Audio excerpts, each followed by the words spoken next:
Dhaka ইসলামপুরের message জেগলিনা বস্তালাল 2017 সালে মে মাসে কয়েকটি লেনদেন নিম্নরূপ। মে 1 প্রারম্ভিক নগদ তহবিল 60,000 টাকা। মে 4 কুমিল্লার দক্ষিণ এলাকার নিকট প্রতি গজ 200 টাকা ধরে 150 গজ কাপড় 5% বাড়তায় নগদ বিক্রয়। মে 10 পাবনা শাহী বস্ত্র বিজ্ঞান হতে 10% বাড়তায় কাপড় প্রায় 80,000 টাকা। মে 13 সদস্য এলাকা হতে প্রাপ্তি 40,000 টাকা। মে 15 অগ্রিম দোকান ভাড়া প্রদান 30,000 টাকা। মে 20 মালিকের মেয়ের জন্য 2,000 টাকা কাপড় প্রদান। মে 25 এপ্রিল মাসে বিদ্যুৎ বিল পরিশোধ 2,500 টাকা। উপযুক্ত তথ্য হতে অনগদ লেনদেন সাধারণ চাবিদা দাও। মে 4 তারিখে লেনদেনের জন্য ক্যাশ অ্যামাউন্ট প্রস্তুত করো। উল্লিখিত লেনদেনগুলো দ্বারা একবার নগদ অঙ্ক প্রস্তুত করো। উপযুক্ত তথ্য হতে অনগদ লেনদেনের সাধারণ চাবিদা। অনগদ লেনদেন আছে একটাই, দুইটা। কোনটা? মে 10 মে 20 অনগদ লেনদেন, হ্যাঁ, মে 10 মে 20 মনে হতে পারে যে অনগদ লেনদেন, তাই না? কিন্তু মে 10টা অনগদ নয়। বাকিতে বিক্রয় এক কথা, অনগদ আর বাকিতে বিক্রয় করে রাখবে এই নগদের কথা আসে না, কথা সত্য। বাকিতে বিক্রয় নগদের করে আসে না, কথা সত্য, নগদ নয়, কথা সত্য। কিন্তু এক্ষেত্রে বাকিতে বিক্রয়ের ফলে টাকা কিন্তু পাবে, টাকা কিন্তু পাবে না এরকম না। বাকিতে বিক্রয় করলে দ্বিতীয় পক্ষ সৃষ্টি হয়, একটা কি পাওনা দেয়, একটা কি না পাওনা দেয়।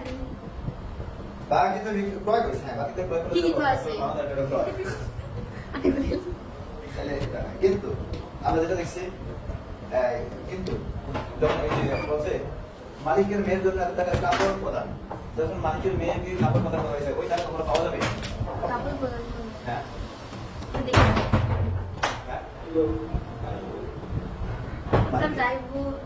প্রদান করছে না মালিকের মেয়ের জন্য কাপড় প্রদান, তাহলে ওই টাকা কি আর কখনো পাওয়া যাবে? তাহলে ওটা অনগদ।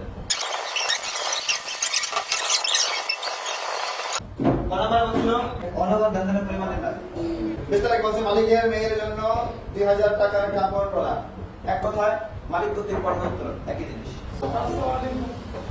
তাহলে এক কথায় মালিক কর্তৃক পণ্য উত্তোলন, মালিক কর্তৃক পণ্য উত্তোলন যাবে নাকি?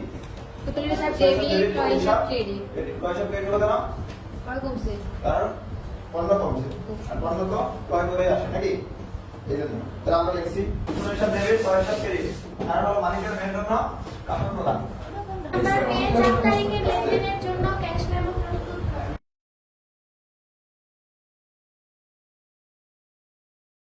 করো। আমরা বলছি মে মাসের 4 তারিখে লেনদেন দিয়ে একটি ক্যাশ মেমো প্রস্তুত, তোমাদের ক্যাশ মেমো দেওয়া হয়ে গেছে 4 তারিখের লেনদেন। তাহলে 4 কত টাকা করব? 1 টাকা। তাহলে 4 তারিখ কি লেখা আছে? কুমিল্লার দক্ষিণ এলাকার নিকট প্রতি গজ 200 টাকা ধরলে 150 গজ কাপড় 5% বাড়তায় নগদ বিক্রয়। হ্যাঁ, বলছে 4 তারিখের লেনদেন দ্বারা ক্যাশ মেমো প্রস্তুত। ক্যাশ মেমো প্রস্তুত করতে হলে প্রথমে লিখতে হয় প্রতিষ্ঠানের নাম, তারপরে প্রতিষ্ঠানের ঠিকানা, তারপরে যা করব ক্যাশ মেমো। কেমন? ক্রেডিট থেকে লেখা থাকে ভাউচার নাম দেওয়া লিখে দেবো, আমাদের এখানে দেওয়া নাই, এই জন্য আমরা ডট ডট দিয়ে দিচ্ছি। কেমন? তারপরে খাতার নাম আমাদের দেওয়া আছে তো নাকি, যদি খাতার নাম দেওয়া না থাকে তাহলে ডট ডট দিলাম। ঠিকানা আমাদের দেওয়া আছে কুমিল্লা, এই জন্য আমরা মিল্লা জিলা লিখছি, না থাকলে ডট ডট দিই। তারপর তারিখ দেওয়া আছে, এটা সব সময় দেওয়া থাকবে। তারপর প্রথম ধরনের নাম, মানের বিবরণ, দর, পরিমাণ, টাকা, আর কথায় লিখে দিবা, কথায়। তারপরে দুইটা স্বাক্ষর হবে, একটা হবে ক্রেতার স্বাক্ষর, একটা হবে তার স্বাক্ষর। ওইগুলো স্বাক্ষরগুলো দিলেও চলে, না দিলেও চলে নাকি, দিলে ভালো, না দিলে ভালো।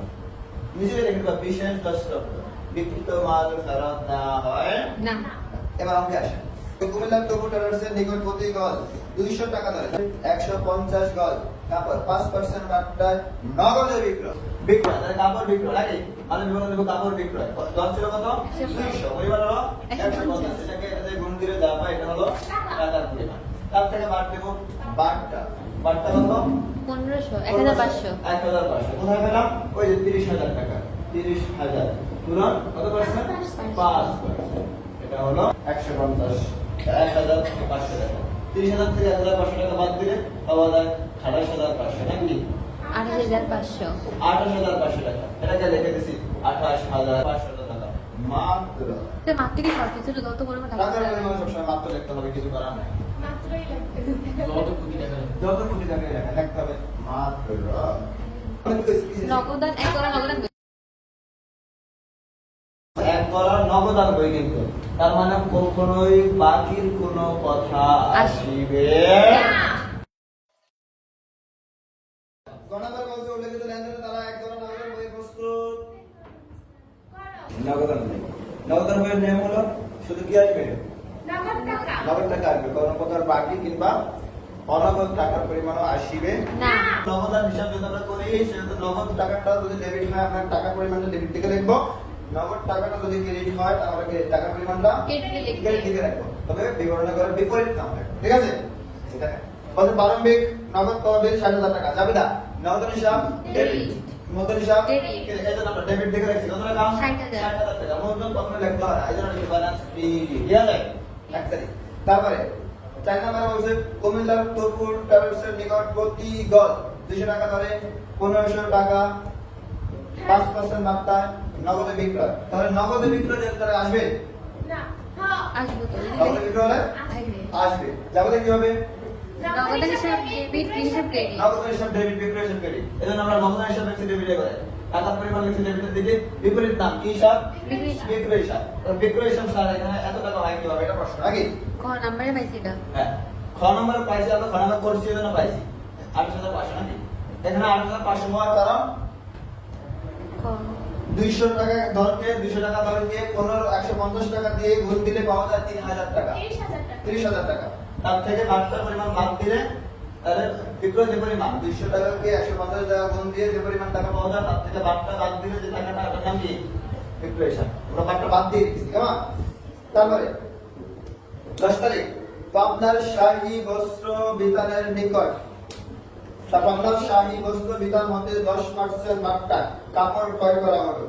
কোন প্রতিষ্ঠানের নাম কিংবা কোন ব্যক্তির নাম যখন বলা হয়, বলার পরে যদি নগদে বিক্রয় কথা থাকে বা নগদে লেনদেন ঘটছে এরকম কোনো কথা থাকে তাহলে বুঝবেন নগদ। আর যদি নগদের কোনো কথা না থাকে, বিনিময়ে যদি শুধু কোন ব্যক্তির নাম উল্লেখ থাকে তখন এটা ধরে নেওয়া হয় বাকিতে, তাই না? যদি নগদের কথা না আসে তাহলে ধরে নেওয়া হয় বাকিতে। ২ নম্বর কারণ যদি নগদে ক্রয় এই কথা না বলে শুধু প্রতিষ্ঠানের নাম কিংবা ব্যক্তির নাম উল্লেখ থাকে তাহলে এটাকে ধরে নেওয়া হয় বাকিতে। এখানে লেখা আছে তবু ট্রেডার্সের নিকট, কিন্তু নগদের কোনো কথা নাই, কারণ আপনাদের নিচে কি বাকিতে বাকিতে নগদ বের আসে না। পাবনা শাহী বস্ত্র বিতান। পাবনা শাহী বস্ত্র বিতান নাকি? তাহলে এটা আসবে না। ১৩ নম্বর সজল ট্রেডার্স হতে প্রাপ্তি। তাহলে যাবে কি হবে? সজল ট্রেডার্স হতে প্রাপ্তি। আমরা কার কাছ থেকে টাকা পাই? দাদার কাছ থেকে। তাহলে যাবে কি? তাহলে যাবে হবে নগদ হিসাব ডেবিট, ডেবিট, পাওনাদার হিসাব। দেনাদার হিসাব ক্রেডিট। আমরা টাকা পাই কার কাছে বললাম? দাদার কাছ থেকে। তাহলে যাবে কি হবে? নগদ হিসাব ডেবিট, দাদার হিসাব ক্রেডিট। নগদ নগদ হিসাব ডেবিট হলে আমরা নগদের টাকা ডেবিট দিকে লিখব। নগদ হিসাব ডেবিট হওয়ার কারণে আমরা নগদ টাকা লিখছি কোন দিকে? ডেবিট দিকে। ডেবিট থেকে বিপরীত নাম দাদার হিসাব। নাম কি? দেনদেন সদর দাদার হিসাব। হিসাব রাখলেও চলবে বা সদর হিসাব রেখে দিলেও চলবে। তারপরে অগ্রিম দোকান ভাড়া প্রদান। অগ্রিম দোকান ভাড়া প্রদান। তাহলে যাবে কি? ভাড়া হিসাব ডেবিট, নগদ হিসাব ক্রেডিট। অগ্রিম ভাড়া হিসাব ডেবিট। ও অগ্রিম ভাড়া হিসাব ডেবিট। বিপরীত নাম কি? নগদ নগদ হিসাব। তাহলে নগদ হিসাব ক্রেডিট হওয়ার কারণে টাকার উপর একটি ক্রেডিট দিকে বিপরীত নাম অগ্রিম ভাড়া। তারপরে এই সমান করিস না। তারপরে মালিকের মেয়ের জন্য ২০০০ টাকার কাপড় প্রদান। তারপরে কি? আইবো না। আমি দেখি না। যাবে কি হবে? উৎপাদন হিসাব ডেবিট, ক্রয় হিসাব ক্রেডিট। ক্রয় হিসাব ক্রেডিট। তাহলে নগদের সাথে কোনো সম্পর্ক আছে? না। নগদের সাথে কোনো সম্পর্ক না থাকলে নগদান হয়ে আসবে না। আসবে না। তারপরে ২০ তারিখ এপ্রিল মাসের বিদ্যুৎ বিল পরিশোধ ২৫০০ টাকা। যাবে কি? বিদ্যুৎ বিল হিসাব ডেবিট, নগদ হিসাব ক্রেডিট। নগদ হিসাব ক্রেডিট। নগদ হিসাব ক্রেডিট হওয়ার কারণে টাকার পরিমাণ লেখছি ক্রেডিট দিকে, বিপরীত নাম বিদ্যুৎ বিল হিসাব। হিসাব। এখন দুই দিকে যোগ করলে ডান দিকের যোগফল বেশি হয় না? কত হয়? ১,২৮,৫০০। যে দিকেরটা বেশি হয় তার বিপরীত দিকে।